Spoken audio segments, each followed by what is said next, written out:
तो तुंगभद्रा नदी के तट पर पंडित जी महाराज आज विकल होकर के, पुत्र के बिना व्यथित होकर के संत को अपनी पीड़ा सुनाए और संत ने प्यार से समझाए। त्यज संसार वासना, महात्मा ने प्यार से समझाया, देखो ब्राह्मण देवता तुम पढ़े लिखे विद्वान हो, ये वासना जो तुम्हारे चित्त में चुभी हुई है कांटे की तरह, इसको निकाल दो, मस्त हो जाओगे। ये तुमने जीवन में बहुत बड़ा भ्रम पाल रखा है कि बेटा होगा तभी मैं सुखी होऊंगा, ये सबसे बड़ा कांटा है। अरे भगवान ने जो दिया है उसका आनंद लो, जो दिया है उसका आनंद नहीं ले रहे, जो नहीं दिया है उसको पाने के लिए सिर पटक रहे, यही दुख का कारण है।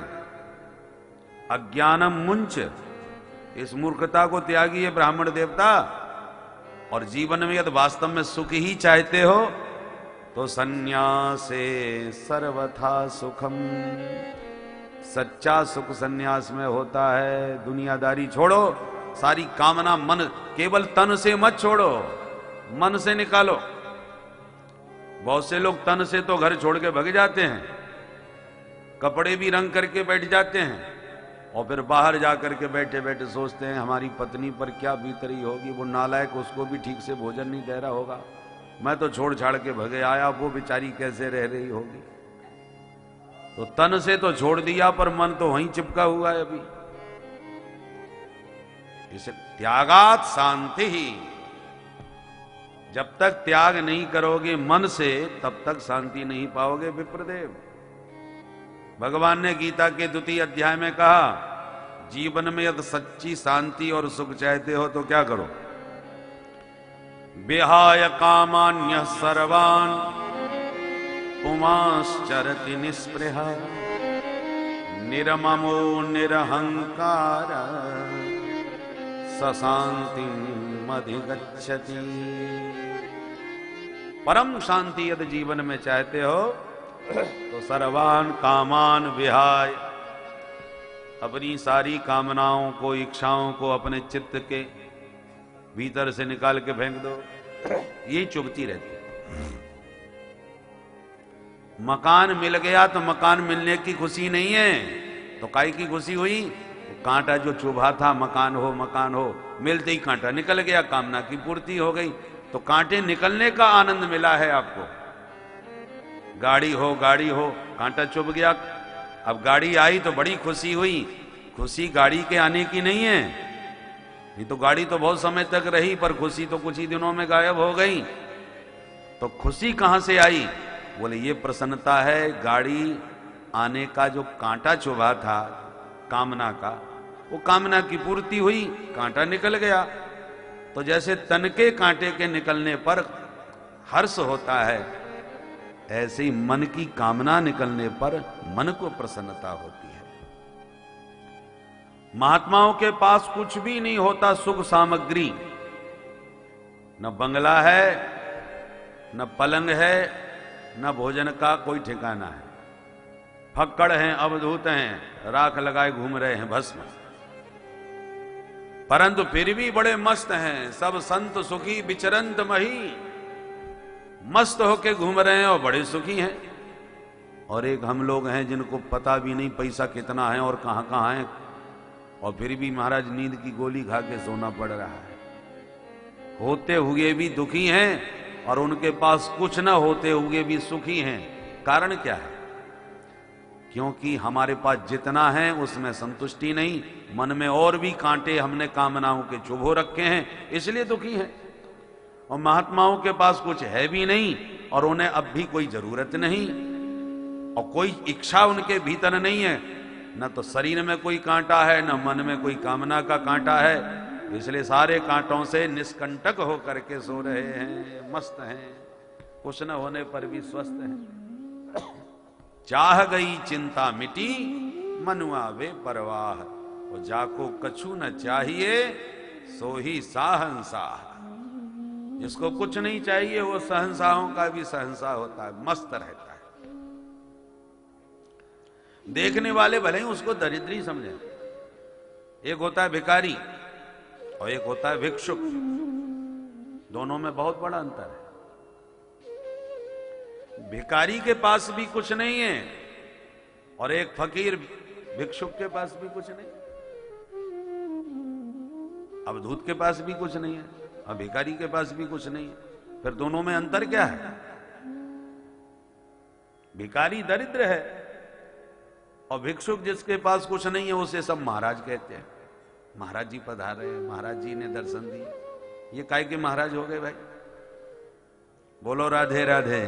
राधे राधे। भिखारी इसलिए भिखारी है कि उसके पास कुछ नहीं है और चाहता बहुत कुछ है।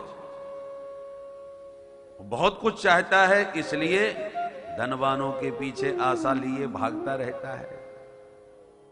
बाबूजी कुछ दे दें, कुछ कृपा कर दें। आसान्वित होकर के श्रीमदांधों के पीछे भाग रहा है, इसलिए वो भिखारी है। और महात्मा उसे कुछ चाहिए नहीं और उसके पास कुछ है भी नहीं। हां, शरीर रक्षा के लिए जितना भोजन चाहिए वो 2 रोटी कहीं से भी किसी के घर से भी मांग लेगा। और किसी ने भिक्षा भी नहीं दी तो वो तो फलाहार करके भी रह लेगा। प्रकृति ने ही बहुत उसे संपदा दी है, फल तोड़ के खा ले। चीराणि किम पथि न संति दिशंति भिक्षाम नैवांघ्रिपा परिभृत सरितोप्यसुष्यन् रुद्धा गुहा किमजितो वतनोपसन्ना कस्माद् भजन्ति कवयो धन दुर्मदान्धा। महात्मा के पास कुछ नहीं है और उसे किसी से चाहिए भी नहीं, इसलिए बड़े बड़े श्रीमान उसके चरणों में नाक रगड़ते हैं। किस लिए? बोले महाराज को सेवा हमारी स्वीकार कर लो। सेवा करने वालों की लाइन लगी रहती है और वो घास नहीं डालता। श्रीधाम वृंदावन में हमारे बड़े भजनानंदी संत श्री चंद्रशेखर बाबा जी महाराज गौड़ीय संप्रदाय के बहुत अच्छे भजनानंदी संत थे। अब तो उनका शरीर पूरा हो गया, तो हम लोग उनके पास जाते रहते थे। परम भागवत, श्रीमद् भागवत की जब भी बैठो ये श्रीमद् भागवत की चर्चा करते थे। कोई भी सेठ साहूकार कितना भी संपन्न हो, उनके यहां गया और रस विरुद्ध कोई चर्चा कर दी या कुछ व्यावहारिक फालतू बातें कर दी तो बाबा तुरंत डंडा लेके भगाते थे और बिना गाली के बात नहीं करते थे, भगा ही देते थे। जबकि उनके पास एक झोंपड़ी भी नहीं थी। जिस कमरे में रहते थे वो उनका एक सेवक था। उसने कहा महाराज जब तक आपका जीवन है प्रेम से यहीं रहो, मैं आपको कभी खाली करने को नहीं कहूंगा और ना आपके काम में कोई व्यवधान डालूंगा, आप प्रेम से रहो। तो एक ने दे दी तो अपने उसी में रहने लगे। पहले भिक्षा मांग करके लाते थे, फिर ब्रजवासियों ने स्वयं भिक्षा देना चालू कर। ब्रजवासियों के अलावा किसी का अन्न नहीं खाते थे भाई। 2 जोड़ी कपड़े ज्यादा से ज्यादा, मस्त महात्मा, और क्या चाहिए। ब्रजवासी उनकी सेवा में 1-1 वर्ष तक उनका भिक्षा निर्धारित रहती थी, आज किसके घर से आई। कोई कराना भी चाहे कि हमारी भिक्षा महाराज स्वीकार कर लें तो नंबर ही नहीं है। तो महात्मा के पास कुछ नहीं है, पर ठाकुर जी ने प्रबंध पूरा किया है और उनको किसी से कुछ पाने की इच्छा भी नहीं है, इसलिए बड़े बड़े धनवानों को फटकार के भगा देते हैं। जरूरत ही नहीं होने किसी की। निष्कामता बहुत बड़ी शक्ति है। जहां कामनाएं आपके भीतर घुसी कि आप गुलाम बन गए, क्योंकि यदि कामना है तो बढ़िया बंगला बनना चाहिए और या तो अधिकारियों के सामने सिर झुकाओगे या धनवानों के सामने गिड़गिड़ाओगे।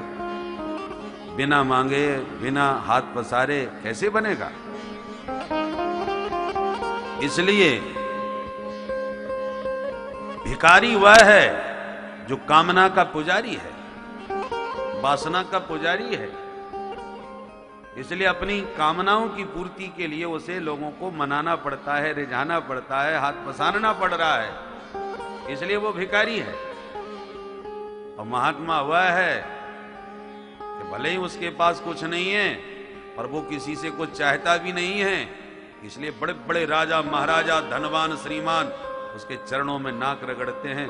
वो स्वयं आशीर्वाद देता है, हाथ पसार के उनसे कुछ मांगता नहीं, इसलिए वो महात्मा है, महान आत्मा है। सहनसाहों का सहनसाह बन करके मस्त रह जाता है, तभी तो सम्राट चरणों में सिर झुकाते हैं।